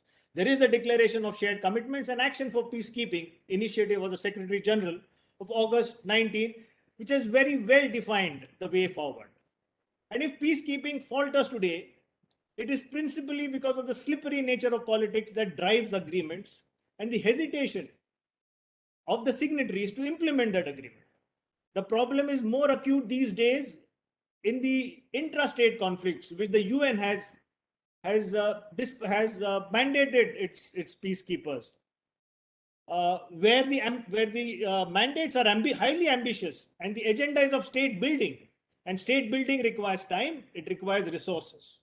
The 4 large missions in Africa are mandated to keep and build durable peace in states which have been devastated by years of internal conflict. These states are defined by a divided leadership, weak institutions, poor public finance management, wealth distribution, lack of public space, ill-trained, uniformed and civil services, all amidst abundant natural resources. The common people in fragile and failing states suffer gravely from loss of life and livelihood, displacement and intense humanitarian distress due to poor or no governance and complete lawlessness. Let's come to mandate delivery. It is a whole of mission responsibility, as very rightly brought out by General Leader, and not just of the force. The force can only provide physical security, one of the 3 tiers of protection of civilians. The other 2 tiers are exclusive civil domain, protection through dialogue and negotiation, and protection through creation of a secure environment. The force must in every way insist and demand civil leadership where it counts and matters, because if you do not demand, the force will be left to carry the blame. Good cooperation and understanding between all mission pillars, assiduously fostered, is essential for successful mission delivery. The FC does exercise command and control over all uniformed personnel. Tasking is limited by provisions of status of unit requirements, basis on which troop contributing countries form their contingents. I'll give you a case of UNMISS, where a platoon can be deployed outside its permanent base for not more than 30 days. But deployments beyond temporary nature, beyond 7 days, need commitment of mission resources and so the approval of mission leadership. I once again come to this concept of POC. It is a whole of mission and joint responsibility and needs to be guided by the field officers, very rightly brought out by General Leader. A preemptive deployment of military and civil components to mediate and reconcile warring groups or communities is essential, not just of the military. The involvement of local authorities through UN assistance provides a good foundation to mediate disputes and reach solutions. concurrent development and peace building initiatives through the HCRC, as the other deputy SRSG is called, who coordinates all humanitarian affairs as well as affairs of NGOs, is useful to address root causes and help build durable peace. Peace, POC, without humanitarian efforts, without local participation, is nothing but placing a band-aid over a very deep wound. It does not really resolve deep issues. Diversity amongst contingents can be overcome. It is not a major problem. We had, at least in South Sudan, there are a total of 63 nationalities. By providing separate and unique areas of responsibility, operations by different contingents in a single region, such as the capital city, can also be addressed by further dissecting the region and tasking separately. It is not only because of incompatible equipment and drills, but also the barrier of language, which is a major hindrance in translating a command into action, particularly in times of difficulty. The Chinese will not understand English. The Nepalese may not understand the Indian form of English. The Australian form of English and the Indian form of English are entirely different. So there is a serious problem of communication, but it can be overcome. But it needs regular practice, regular rehearsals, regular training. There is adequate literature today. There are policies, guidelines, directive of almost every aspect of peacekeeping. But it devolves on the force commander to ensure that these are known, these are understood, and these are accepted by each contingent. The FC has to train and rehearse contingents, particularly on contingency tasks. It is not the normal patrolling task that we are talking of. It is a task when there could be a loss of life, when a peacekeeping contingent could face casualties. That's the task which you have to train for. And if a contingent is clearly knows the kind of situation that he could face, that he accepts the task, and I've seen it and I've practiced it, then there is no way he can refuse it, and he trains for it. There is no way if he can refuse. And should he refuse, as General Chandra Prakash very rightly brought out, he may just about refuse. The onus does not then lie on the force commander or the mission leadership. The country has to be answerable to the United Nations and the Security Council on why a particular contingent did not act the way it is supposed to act. There does exist hesitation on the use of deadly force by peacekeepers, and it is not unreasonable. Mandates need to be achieved as far as possible without the use of force. Should force be necessary for the defense of the mandate, it must be done considering its political and security consequences after full consideration by the head of mission, at least in these missions where he is there is a civilian who's heading the mission. He's the political authority of the mission. So his consent and his okay must be there, because it could have adverse consequences, not just on the force, not just on the force, but the entire delivery of the mission mandate. The FC has to ensure that rules of engagement are known to all subordinate commanders. A healthy cooperative relationship with the host government, acknowledging differences that are bound to come up from time to time, very rightly brought out by General Nambiar, is extremely important. Should the mission and host government find itself regularly at cross purposes, the mandate delivery is bound to be adversely affected. Differences with the host government should be resolved with patience and through skill, tact, and above all, intelligence.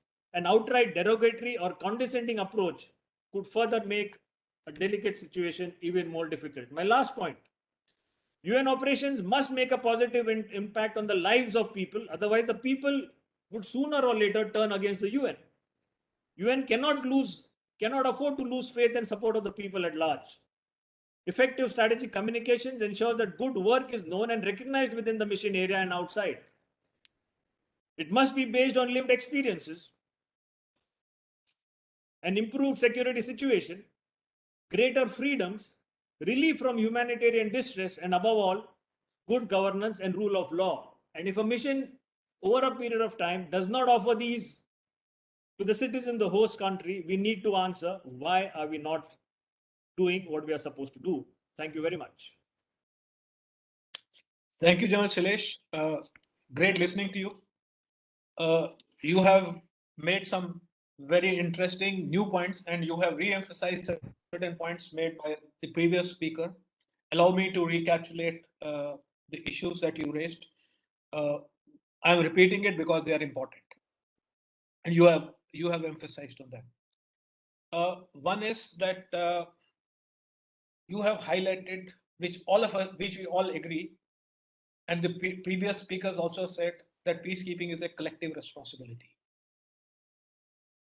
It is not only of the international community, it is the UN, it's the host government, it is the people who are implementing the mandate.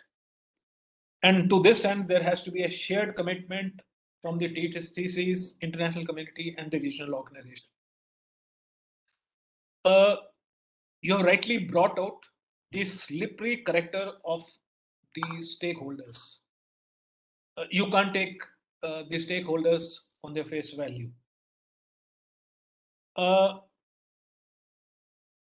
You said that achieving the mandate is not only the forces' responsibility, but it is a joint responsibility of political, military, and the civil affairs, and all other actors who are in the country. Very rightly so. You did bring out the limitations of SUR and the MOUs. Unfortunately, these documents, some of the TCCs who do not wish to do a little more than what they are supposed to do, take shelter of these documents, and they tend to restrict their activities purely based on what is agreed to in the SURs and the MOUs.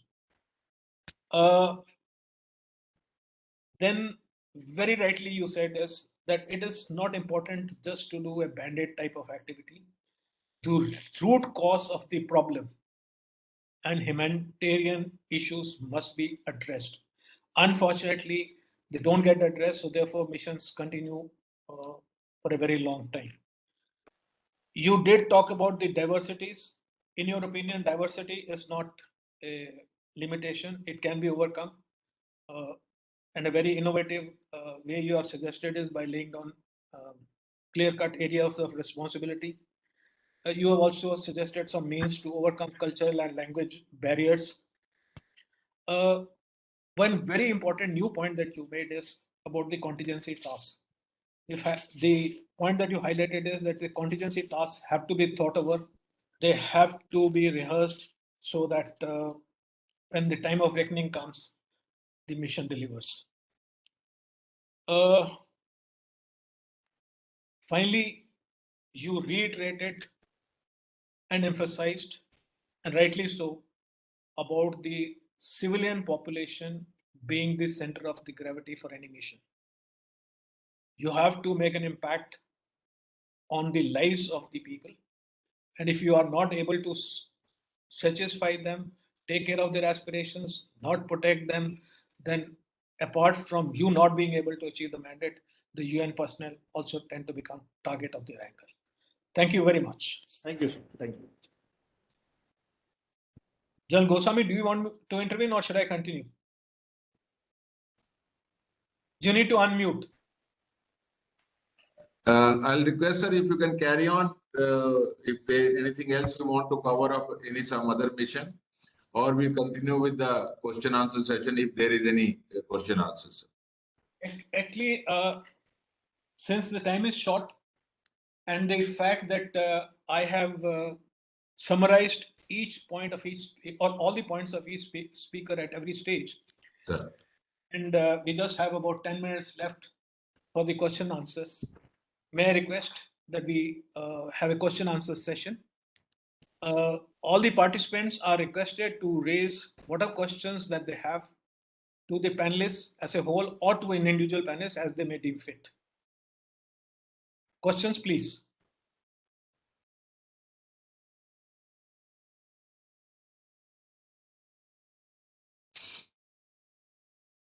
You can request them to type into that chat box. No, there is no question in the chat box. I have checked it already. So if there is no question, then there is one from there's something in the chat box. Yeah. You just read that it just appeared and vanished. Can that come up again in the chat box? Yes, sir. I'll just read out, sir. This is from Dr. D.B. Dash. I have served 4 times as a member of the UN Security Council panel of experts on Sudan and recently on Yemen. I just want to add that the mission chief has also a very important role to play in sharing information with panel of experts on the ground situation. Panel is appointed by Secretary General and the approval of Security Council to monitor the sanctions. Panel submits report directly to the Security Council and reports individual and entities that violate arms embargo, travel ban, and financial sanctions, or indulge in violence of international human rights and humanitarian laws. Based on the panel's report, the individual and entities are designated by the Security Council for. He has just left it there. So basically, his point is that mission leadership to share information with the panel of experts. If any panelist or speaker would like to say a few words on the same. Yeah, just if I may add, the mission leadership is not supposed to share any information with the panel of experts. They are a complete separate entity and they are supposed to operate independently and report whatever they have to report to the panel of experts. As a general rule or a general principle, they will not, the UN is not designed, or UN will not share any information with them. I mean, it is a separate mechanism that is supposed to function and not necessarily go by what the UN, the mission is reporting. Actually, can I, Silesh, if you don't mind, can I express a different viewpoint? Yeah, of course, please do so. And this is what I picked up from Congo. Whenever the panel of experts visited our mission, they interacted with the SRSG, they interacted with the force commander, and they interacted with the head of the office, they interacted with the local government, they interacted with their informers on ground. Depending on the composition and the mindset of these panel of experts, they gave reports as they deemed fit. But definitely it did give the mission an opportunity to put across their viewpoint to these experts before they could formulate their own opinions and make the reports. And I do not know what is the latest, you must be right, but we found it very useful. And I found it nothing wrong in it. Maybe there are some good reasons why the UN does not permit interaction with the panel of experts now. I have a question from Tony, given to me, and it's on my WhatsApp, so I'll read it out to you. It's open to all the panelists to answer. The question is, available tools like structural reforms, etc., are long-term measures. Even the UN policy, which is currently under review, has gaps between theories and practices. At the same time, the peacekeepers are unable to provide immediate physical protection to the civilians for several reasons. To be able to provide immediate physical protection, it is important, but temporary. When the peacekeepers can provide physical protection in the conflict zone, the peacekeeping mission gets visibility, credibility, and earns cooperation from the local population, and of course, legitimacy. But when the host itself is complicit in its violence against its own population and is averse to immediate reforms, how can peacekeeping operation enhance POC? Any takers for this question, please? If I've read the question too fast, I can read it more deliberately. Is that all right, General Leader, sir, or would you like to take it up? Yes, I will. You see, there is no doubt about it that certain mandate of the POC, so-called, impinges on the national sensitivity, especially the POC when you're told that you're supposed to intervene when the host nation is either unable to or unwilling. Now, when it is unable, relatively it is better, they seek your help. But when it is unwilling, you are in blurred waters. And in many areas, the state forces themselves are complicit, like in South Sudan and DRC, to part of the things, and they don't want to be held accountable because the consent, the strategic consent has come from them. Now, this is not as binary as it is made to look at times. And there are, I feel, shades of gray in this. As the Naikar said, if you regularly engage the host government, I found in areas where people engaged the local governor, the local leadership, kept them informed, there was more willingness on the part of troop contributing countries to gain access and intervene. And certain areas, the red flag was just shown, and we blamed the host government. So at many places, I found the civilian functionaries, when I was in the civil appointment, and the military commanders just taking it as an alibi, as an excuse for their inaction. I'm not saying that the host government is not there. The idea is to engage the host government, or it does. And in extreme cases, when they don't, well, definitely you can do nothing about it because the UN is only there as the host nation. So, but I do feel that the people there on the ground, if they do their job and if they show their credibility of the forces, then that. Darfur is a typical example where the mission failed, and I've said repeatedly, Jack knows about it, failed to actually engage the host nation properly. And we were always blaming the host nation. Host nation is not giving us access, host nation is not giving us this, host nation is not doing that. But we went on the ground, like protection of civilians, they were not even protecting their own equipment. So when we had conferences in Khartoum, they said, what are you blaming us? You first learn to protect yourself. You can't protect yourself against the rebels. What are you going to protect us? So it's not as easy as it is made to look out on the ground. This is my personal experience. And I feel a senior mission leadership there, if it can engage, of course, you could get a red flag at any time. That's not an issue. But I feel there is enough scope in extending and pushing the envelope to accept the host government, to accept your interventions. I'll leave it at that. Can I add a little more to it from my experience in the UN? Please. In Congo, John Linda, I couldn't agree with you more. The problem is when the local forces themselves are a part of the problem. They are the ones who are preying on the civil population. They are the ones who are causing casualties to the civil population. They are the ones who are raping some of the civilians. That's the time the problem comes. Because if you intervene at that stage, the host government doesn't like it. You lose the support of the national army. You don't get cooperation from the national army. But my own take on this is, notwithstanding whether you lose their goodwill on such issues, as a good mission leader, you just have to stand up for what is right, because ultimately it is the right thing which will stand by you. And the fact that you did not get their cooperation for some time, that's part of the game. And as the time passes, depending on how you interact with them later and how you do your things in the right manner, I think the host government and the local leaders, particularly the military leadership, will see through it, and they would cooperate with you. That's a short-term temporary measure, and you shouldn't worry too much about it.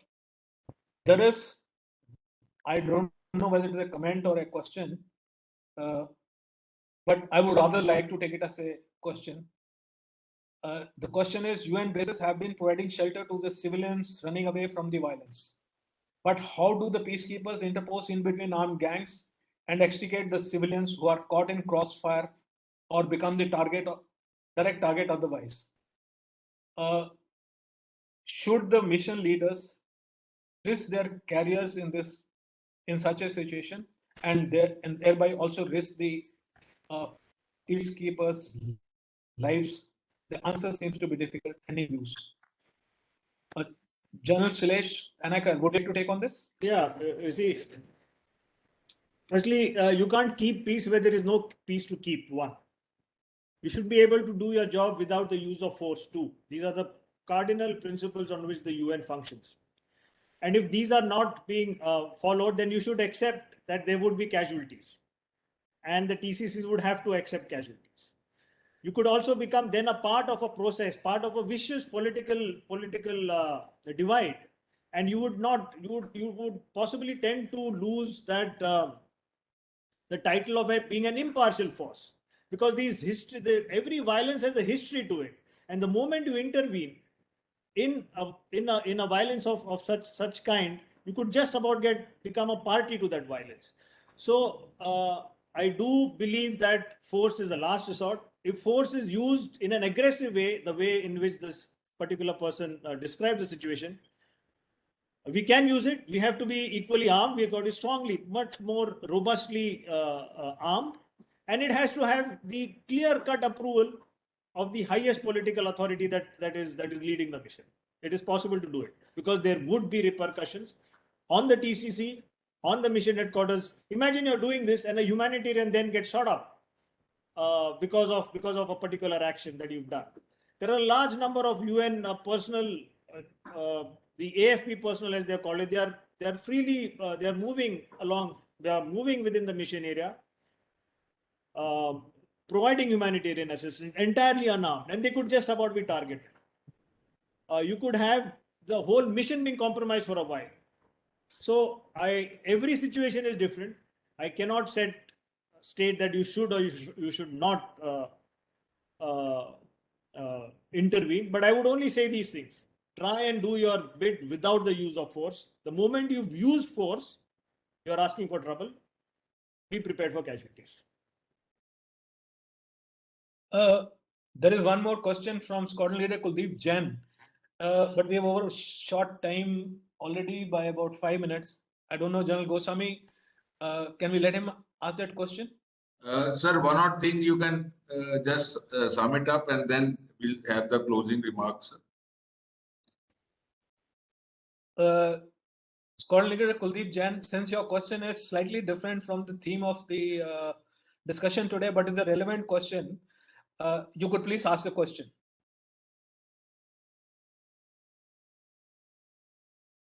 Are you there, Squad Leader Kuldeep Jain? Okay, I'll read it out. Jain, are you there?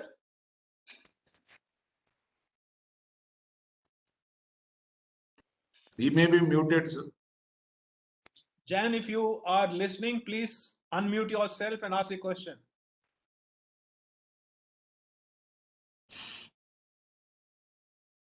You please unmute yourself.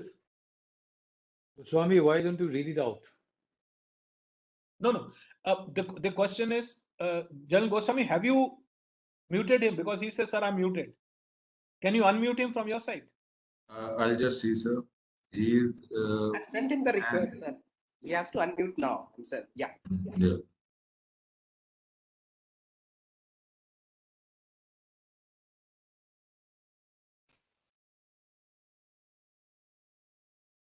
No, he's not. I don't know whether he can hear it or what. Okay, I'll read out the question. He says, Jain sir, is it a challenge to address the mental health issues of the soldiers serving in conflict zones? Does it affect their outcome? Comments, please. Any of the panelists would like to take on this question? Sir, please. In the type of conflict that we are operating in with asymmetric trends, with technology and with the new developments coming in and operating a way where attrition is there, peacekeepers have become a target. There's no doubt about it that there is a tremendous amount of mental stress on the peacekeepers today, which was not there good old days. Firstly, this issue must be understood, because if you do not accept it, then there is an issue. Now, having accepted it, it is increasingly, I think, being built up into our training curriculum. It is part of the training now, mental conditioning, cultural competence, emotional intelligence. These are qualities which is a leader's responsibility as a part of the training. But finally, as I always come down, immaterial what you train, it is people on the ground who must understand it.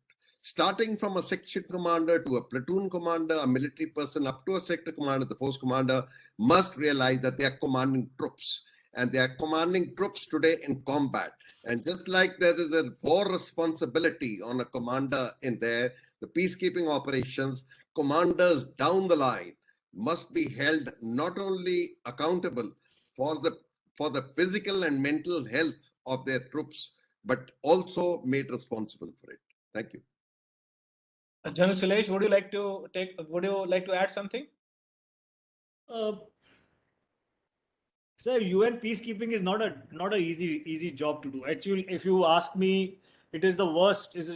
Can be counted worse than the worst field tenures that you possibly have back home in our country. It's lonely. There is a lot of time at hand. You could be faced with a dangerous situation. You're not in communication with your basic support group, and if you're weak, then that's not the place for you. It is hard. You need to, of course, as the general leader rightly brought out, it is the responsibility of the commander to see that is the mental well-being of his troops is good, but not necessarily of the force commander, because the force commander does not have responsibility for this. It is the TCC responsibility, either of a soldier or even, for that matter, of a staff officer or a UNMO. The force commander does not look after the mental well-being of contingents as such. So countries, when they nominate people, they can't nominate people who are mentally weak. And if you really find somebody who's weak, then I think peacekeeping is not for him. He needs to go back. I think we have overshot time. I could add on some more to it, but I think I'll leave it at that. Could I now request Ambassador Vijay Thakur Singh to please give her closing remarks?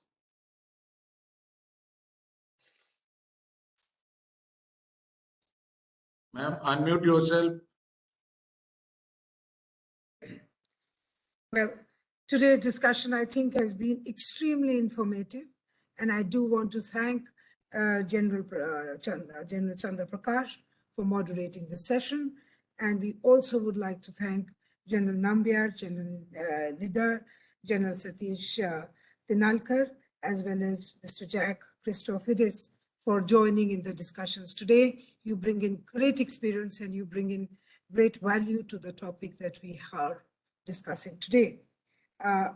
This is, in fact, ICWA and USI have been collaborating on a series of webinars, and I would like to thank General Goswami and General Sharma for all the cooperation that they have extended. And today's webinar, I think, has been one of the best webinars, because we are really discussing an issue on which the success of a mission depends, which is the leadership. So this webinar, challenges of mission leadership in delivering the mandates, is very critical when we discuss peacekeeping operations. We do know that mandates have to be delivered, and we do know that there is accountability. But there's also the fact that today the nature of peacekeeping has changed, and it has become far more demanding, it has become far more complex, and may I say, possibly more dangerous as well, because apart from interstate conflicts, today you're also looking at intrastate conflicts, which is far more difficult to handle. So this webinar is giving us an opportunity to assess the requirements, the limitations, and the challenges for mission leaders. I would just, from the conversation that we've had today, say that the first and foremost point which is highlighted is the quality of leadership has to be of the highest caliber, because when you are mission leaders, you need to deploy a range of skills, knowledge, and competence to work on the ground and to deliver the mandate. And it is a highly responsible, it's a big responsibility, and delivering a responsibility requires really sterling leadership qualities. The second point, which was highlighted by almost all the speakers, was the importance of communication. Now, the communication is to be with, as General Nambiar mentioned, very important to have with the UN headquarters, because that helps in working on the ground. And this was also confirmed by Joan, who said it's important because when you are communicating with the UN headquarters, you're actually inputting into decision-making, which are, apart from operational, also strategic, decisions which are taken at the level of the UN itself. So another point which was that you need to look at how the role of TCCs can be made far more active as far as decision making is concerned at the UN. This is because the pen holder, as was mentioned, is always a member of the UN Security Council. So the voice of TCCs, how it can be made more important, would be very important for the success of the mission. The other point, the third point mentioned was, again, the need for a consultative leadership at the ground level, because that consultative leadership at the ground level is important in terms of giving a sense of partnership to all the components of the mission. Equally important is to have a good civil-military relationship on the ground, again, a very important component. And the third component of communication is with the local population, because the local population is the one that will determine how easy or difficult your job will be.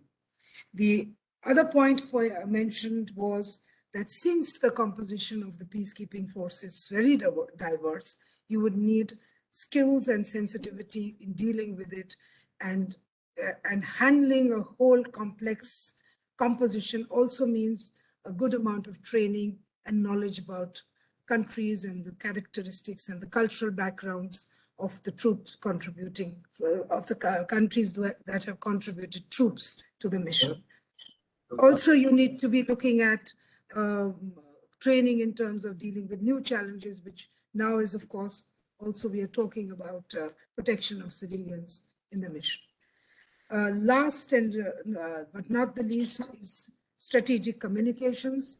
A number of players are out in the field, whether it is the press, whether it is the NGOs, whether it is the local population. For all that, communication is very important, and we are looking at using new technologies as for reaching out to our stakeholders.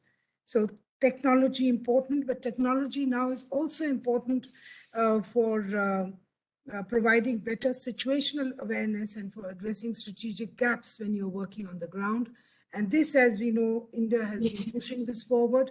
And we have recently, India launched a technology platform for peacekeepers called UNITE-AWARE platform. So these new ways of working and the new integrating of technology is very important and useful for peacekeeping operations. And I suppose this is broadly what was said today, and I would fully endorse what was said today in the conversation. But there's one point which was mentioned, not directly, but indirectly, is that even though the nature of peacekeeping has changed over the last 6 decades, there are 3 principles that remain very integral and still remain the basis of the mandate of the UN peacekeeping operations. One is the consent of the parties. Second is impartiality and non-use of force except in self-defense, and the defense of the mandate. So these 3 continue to be the guiding principles for peacekeeping operations and are again very important. So with this webinar, we have come to the end of a series of six webinars being conducted on peacekeeping, but we look forward to continuing to work with USI in other projects and in the years to come. Thank you so much for your participation. Deeply appreciated. Thank you so much. Thank you. Thank you, everyone. It was in fact, a series of webinars we started in February last year, and it is a culmination of this USI and ICWA webinar series. And hopefully, in this year, we are shortly going to start something new in the project. Let's see how we proceed ahead. Anyone that would like to add anything to the discussion, we'll wait for a minute, and after that we will be winding up. Yeah, I have a suggestion. Maybe you can look at the another seminar on the shape of peacekeeping in light of the Ukraine-Russian war. Right, sir. Are we going to revert back to interstate conflict type of peacekeeping with observer missions? what is the impact on peacekeeping and what are the modalities for achieving international peace and security when the P5 and the veto holders themselves are involved in the conflict.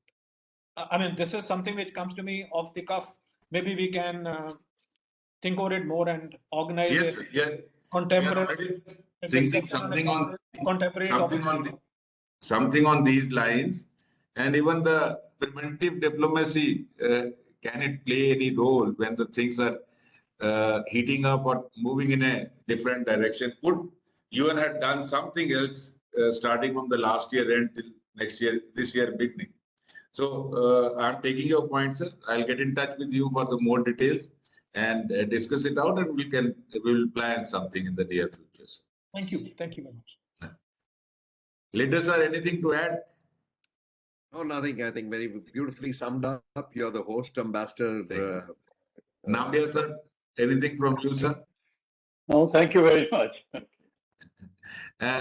Ambassador Vijay Thakur Singh, the point which they are discussed, as we were discussing earlier when we came to the ICWA, I think one or two webinars what we have planned, we can discuss it and we will see how to take it forward. Thank you very much, everyone, for joining us today. Not only today, but last 1 year or so, majority of you have been coming to the webinar, and now with the things, hopefully, it was opening up, but then some glitches are coming up. Maybe in the near future, we'll start doing a hybrid version of these webinars. Once again, thank you very much, sir. Thank you. All the best, sir. Hi, General BK. General BK Sharma, bye bye.